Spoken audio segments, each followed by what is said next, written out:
Caister, 2,000 years a village, is on the sign that greets you as you enter the village from the bypass. This reflects the origin of the village from Roman times. There is some evidence from prehistory of finds from the Stone and Bronze Ages, but not enough to indicate the presence of a settlement then. Caister has not always been called Caister. In 785, records show it was Castra, Castra, the Latin word for fort.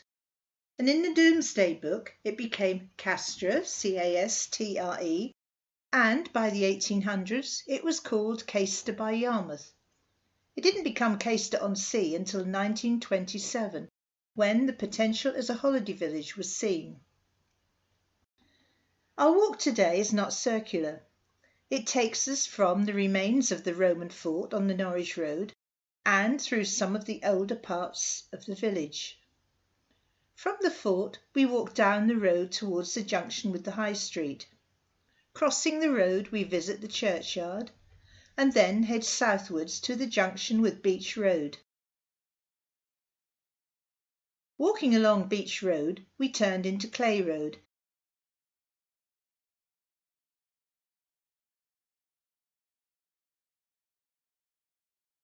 and then left towards the sea and the Lifeboat Station. Let's start our journey at the fort. Research in the 50s has established that the fort was built in the early 3rd century and was one of a series of Roman forts forming the East Coast defences. Today it is difficult to imagine the fort being a coastal fort, but in Roman times, along with the fort at Borough Castle, it guarded the entrance to a great estuary. Yarmouth didn't exist at the time. The fort here covered an area of 875 acres and was protected by 4-metre-high walls, ramparts and 2 ditches. Hairpins, bracelets and rings have been found, so it is obvious that families lived within the walls. The remains you see today include the flint walls of a large building, which had at least 7 rooms, one heated with a hypercooled underfloor heating system.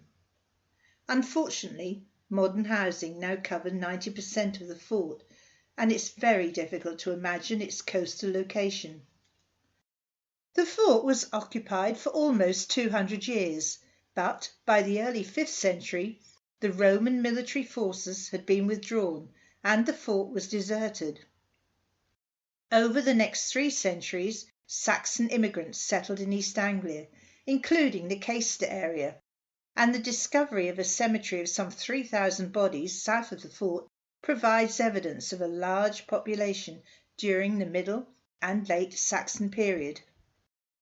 As we walk on past Brook Avenue and Uplands Roads, many of archaeological finds have been found there that indicate Saxon settlement.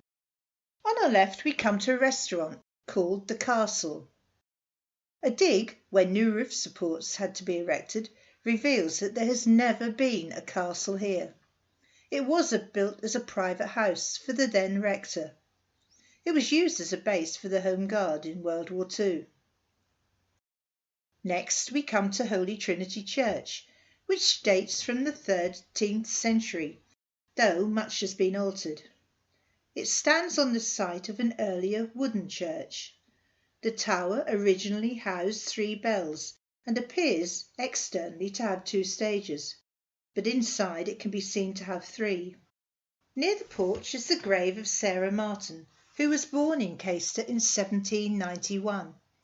She was apprenticed as a dressmaker. In her late teens she became a devoted Christian and began teaching at Sunday school in Yarmouth, visiting the workhouse.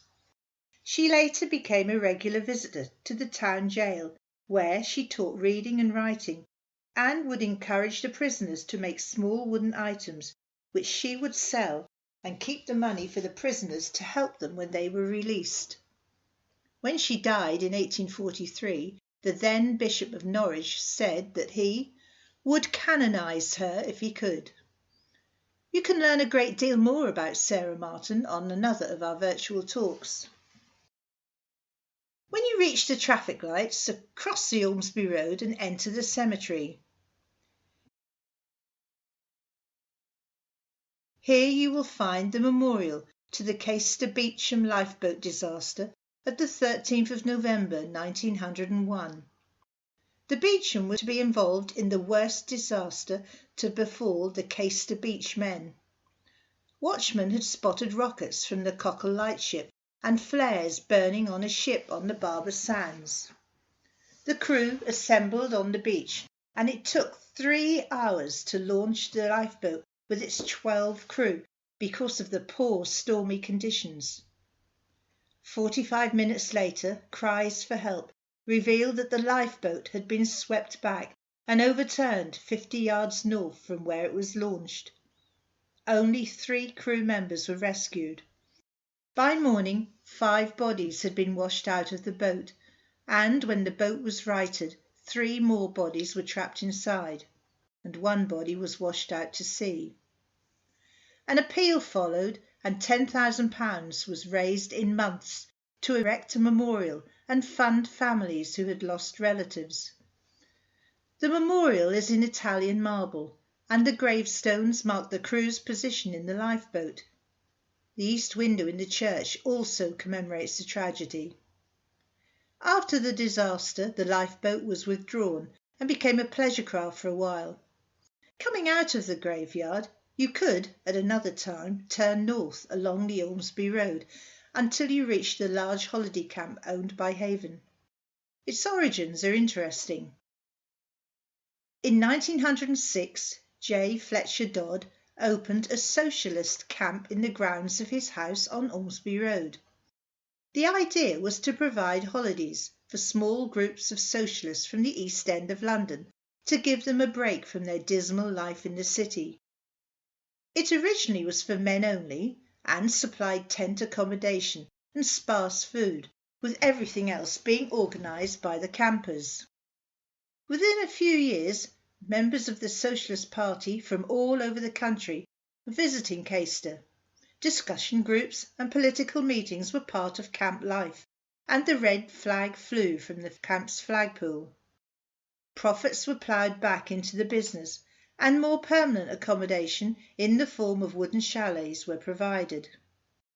Land on the other side of the road towards the east was purchased, and by 1924 the camp could accommodate 300 people. Strict rules were enforced. No gambling, no alcohol, no improper language, and no children under 2. The camp grew and grew, and by 1956 accommodated over 1,000 visitors and covered 90 acres. Several takeovers occurred, and by 1983 it accommodated 3,600 visitors. The original camp, on the opposite side of the road, had the status of actually being the first holiday camp in the country, but unfortunately has now disappeared under the housing development of Covent Garden Road. But let's carry on southwards along the High Street. On the right is the Old Hall. That's on the site of the original Roman port, with the sea edge following now what is called West Road. The Old Hall incorporates a Georgian house owned by the local Bramford family. A holiday camp was opened on the site in the 1930s, and today it houses a gym, a spa, a swimming pool and a restaurant. The community centre on the left was built as an infant school in 1912 to house 200 5 to 7-year-olds. Caister House, or the Rectory, is a Grade II listed Georgian building of 1819. From 1953 to 1980 it was used as a doctor's surgery, but it's now a rectory again. The King's Arms public house is the oldest pub in Caister, built in the late 18th century. There was a pleasure entertainment garden in the early 1900s, and a trap was run from Yarmouth to bring in custom. However, an early visitor in 1771 said he went more for the strawberries than the company, which was far from genteel. There's a huge mural of Caister Castle on the wall. It's nothing to do with the castle. In 1432, the lord of the manor, Sir John Falstaff, who had fought with Henry V at Agincourt, obtained a licence to build for himself a new fortified manor house on the site of his birthplace. Sir John had become a very wealthy man, and his new house was designed to demonstrate his wealth and power, and to protect its inhabitants during a very lawless time in English history. The building took several years to complete, and is today an important medieval building, mainly because of its brick construction. Bricks had not been made in England since Roman times, and the revival of the process in the 15th century was pioneered in East Anglia. The castle being the first important building in the country to use bricks as the main construction material. The main buildings fell into ruin in the 17th century, but parts, including the tall, slender tower in the northwest corner, still stand. The site now houses a classic car museum and is a very popular, well-loved tourist attraction in West Caister. We've now arrived at the junction with Beech Road. This road was called Station Road when the railway arrived in 1877, but reverted back when the railway left. Along the road can be found many 18th and 19th century fishermen's cottages with their low ceiling. A little way down is Mrs. Bonnet's house. She was the grandmother of Sarah Martin, and Sarah was brought up in this house as a child.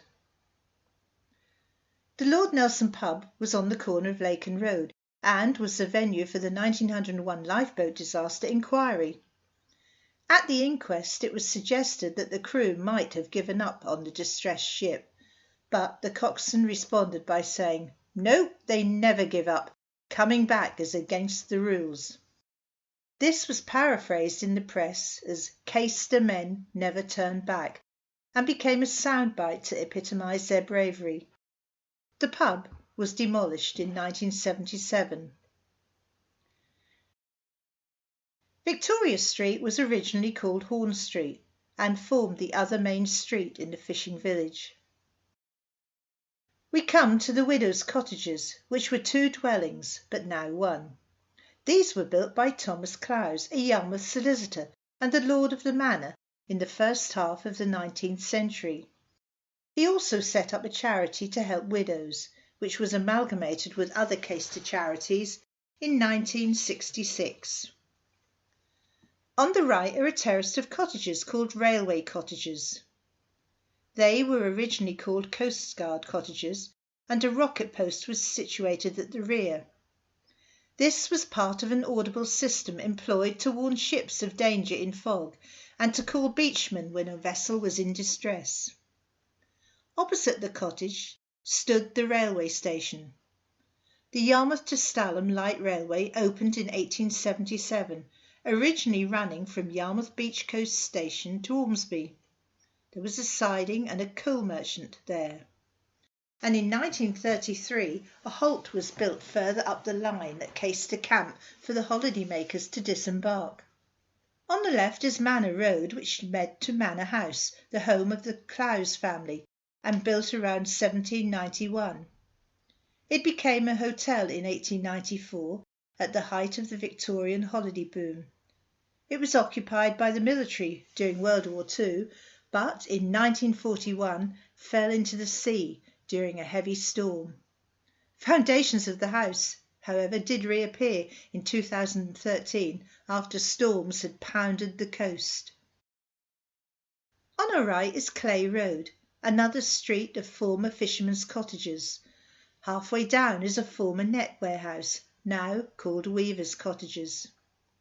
Caister was at the centre of net making and mending to service the Yarmouth fishing trade.